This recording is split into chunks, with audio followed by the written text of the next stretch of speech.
जिस नाम के सहारे, जिस बंदगी के सहारे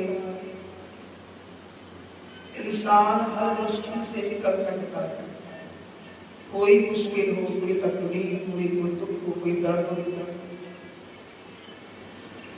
गुरु के चरणों में की अरदास, महापुरुषों की संगत, महापुरुषों की सेवा कभी वृथी नहीं जाती। उच्चों वाले महापुरुष धन बाबा महाराम सिंह जी अपनी भक्ति करते हुए जंगल में जा रहे हैं। राह जंगल है, एक गडरिया वाला रास्ते में मिल गया। कि महापुरुषों को बेनती करने लगा कि महापुरुषों, आपकी राह तो बहुत लंबी होगी, आप इतने धीरे धीरे चलकर कैसे पहुंचोगे अपनी मंजिल पर? आप मेरे इस गड्ढे में बैठ जाओ, मेरे तांगे में बैठ जाओ,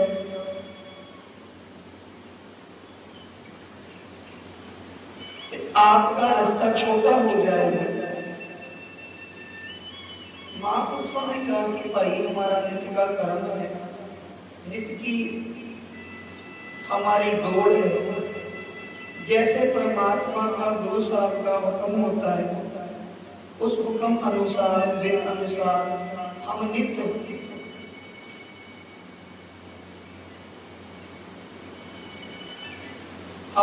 आकर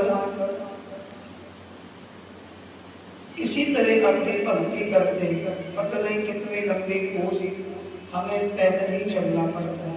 तू साड़ी परवाह ना कर, हमारी चिंता मत करो, आप जाओ।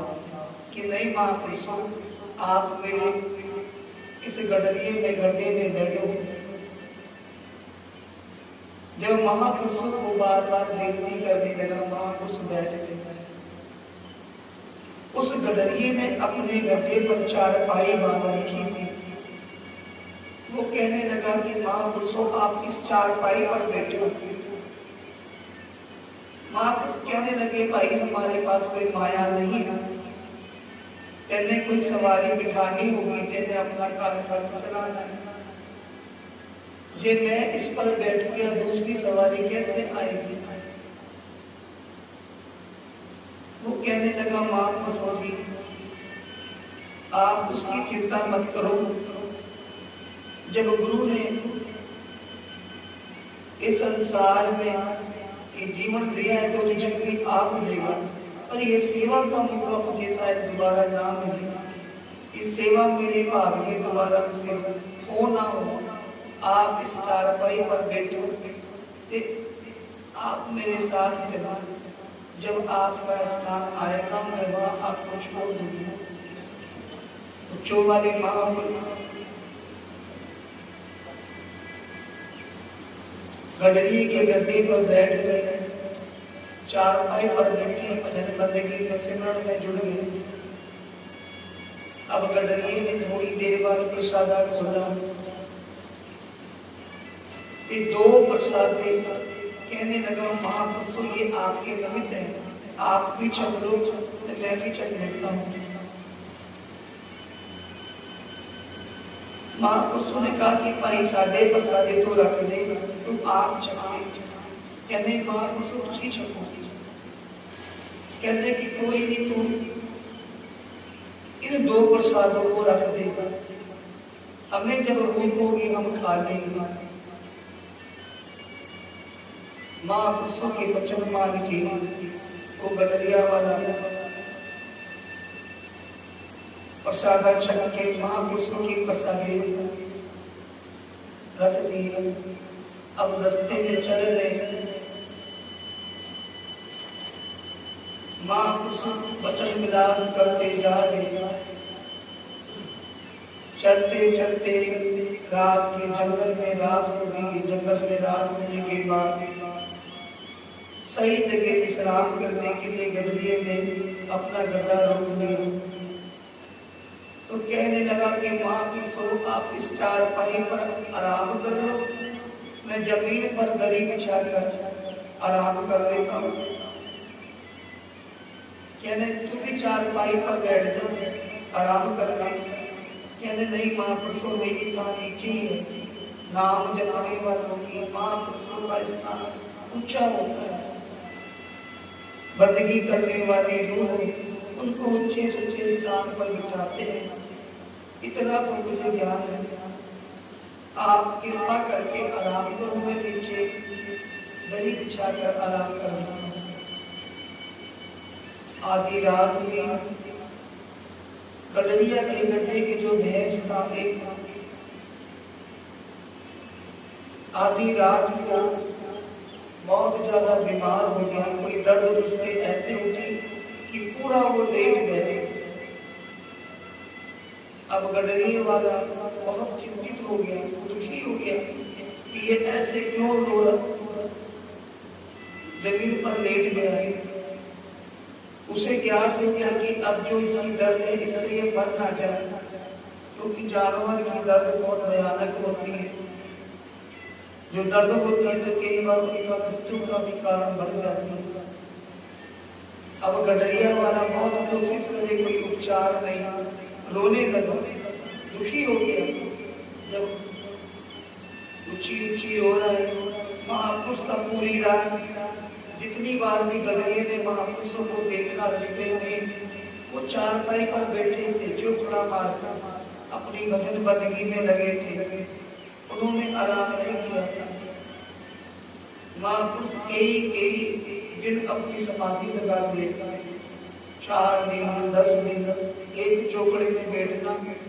कई बार तो महापुरुषों ने एक साल की समाधि लगाई है। महापुरुष बच्चों वाले हेमकुंड साहिब भी गए। हेमकुंड साहब के राह पर बद्रीनाथ की तरफ बाबा जी वचन करते थे बच्चों वाले महापुरुषों कि हमने ऐसे कई योगी देखे जो कई वर्षों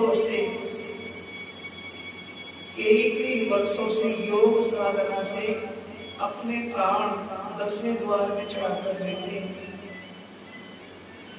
कि हमने ऐसे कई ऋषि मुनि देखे जो 100 वर्ष से भी ज्यादा, कई वर्षों से ज्यादा अपने प्राण को 10वें द्वार में टिका लिया और गुरु की बंदगी में जुड़े हैं।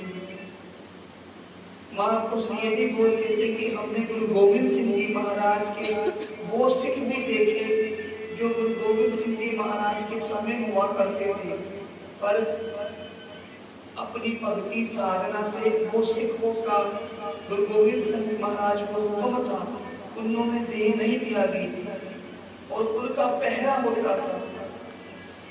उनका पहरा, उस पहरे में गुरसिक्खी की प्रचार करना, गुरसिक्खी का पहरा रखना, कोई गुरु की बेद भी ना हो जाए उसका पहरा। ऐसे ऐसे भी हमने सिंह देखे। बच्चों वाले माँ बताते थे कि गुरु गोविंद सिंह जी महाराज के समय के भी सिंह, जिन्हें गुरु गोविंद सिंह जी महाराज ने वरदान दिया चिर जीवित रहने की बंदगी करने वाली रूहें ही देख सकती है। महापुरुषों की आंख ही इनको देख सकती है जिन्होंने नाम जपा है, ब्रह्म ज्ञान प्राप्त किया है, और कोई आम इंसान नहीं। अब गडरिया वाला रो रहा है। महापुरुषों ने पूछा भाई क्या बात है, क्यों रो रहे हो? वो कहने लगा कि महापुरुषों देखो ये मेरा पैसा लेट गया है, अब ये मर जाएगा, इसमें दर्द उठी है। जहाँ तक मेरा अनुभव है कि इस दर्द से ये लेट गया है, इसने मर जाना है। और मैंने कुछ समय पहले ही अपने कारोबार के लिए ब्याज पर पैसे लेकर इन 2 पैसों को खरीदा था और 2 पैसों को खरीदकर ब्याज लिया और ब्याज पर इन्हें खरीदकर अपनी घर गृहस्थी चला रहा हूँ, जिससे मेरा किराया निकलता है। धनी का ब्याज देकर मैं अपना घर का पालन करता हूँ। जे अगर ये मर गया तो मेरे घर में तो मातम छा जाएगा। मैं कैसे किसी का कर्जा उतारूंगा। महापुरुष बोलते भाई चिंता ना कर। कहते महापुरुषों एक दुख हो, एक तकलीफ हो तो समझ आए कि एक तरफ तो ब्याज पर पैसा लिया, दूसरी तरफ मेरे सर पे मुकदमा चल रहा है। एक तरफ तो ब्याज पर पैसे लेकर इस गरीब इस भैंसे को मैंने खरीदा, जो ये मर गया तो सर पे कितना भार हो जाना है। दूसरी तरफ मेरे सर पे मुकदमा है जिसकी आज तारीख है। अब एक तरफ से नहीं, दो तरफ से मेरे पास ये दुख आ गए। अब मैं रोऊं नहीं तो क्या करूं। महापुरुषों ने कहा दयालु होते, कृपालु होते। किसी के आंखों में जो आंसू आ रहे ना, महापुरुष देख नहीं पाते, दया भाव में आ जाते हैं, दया की दृष्टि कर देते हैं। महापुरुषों ने कहा तू चिंता ना कर पाई, तूने मुझे 2 प्रसादे रखे थे ना मेरे नबी, काम पर ये प्रसादे इसको चुका दे। कहते महापुरुषों ये तो लेटा है, दर्द हो रही है, ये कैसे प्रसादा खाएगा, ये तो प्राण त्यागने के करीब है। कहते वचन माना कर, इसके मुंह की तरफ प्रसादा रख दे, इसने प्रसादा चक्र मुंह की तरफ प्रसादा रखा। प्रसादा रखते सार जब उसने वैसे ने मुंह करा प्रसादा खाया, अभी मुंह में रोटी गई है, कुछ पल में वो वैसा उठ खड़ा होया। वो सतराम श्री वो वैसा उठ खड़ा हुआ, उसकी दर्द खत्म हो गई। वो प्रसादा नहीं, महापुरुषों का वरदान, उनकी बख्शिश, उनकी कृपा थी जो दृष्टि डालकर उसके दर्द को दूर कर दिया। प्रसादा तो दवा का काम करेगी, पर महापुरुषों की दृष्टि से बड़े से बड़े दुख, रोग, भयानक संकट भी खत्म हो जाते हैं। अब जैसे ही नगर में आया, महापुरुषों को कहने लगा कि महापुरुषों इसी नगर में आज मेरे मुकदमे का फैसला है, आज की तारीख है, मेरा समा आ गया है। पता नहीं परमात्मा ने आज फैसले का दिन है, क्या बनेगा। बड़ा दुखी हो रहा है, बड़ा व्याकुल है। महापुरुषों को बेनती कर रहे हैं कि महापुरुषों आप ही बताओ मेरे जीवन का क्या बनेगा। इतने दुख से कि मैं भी बहुत ज्यादा परेशान हो गया।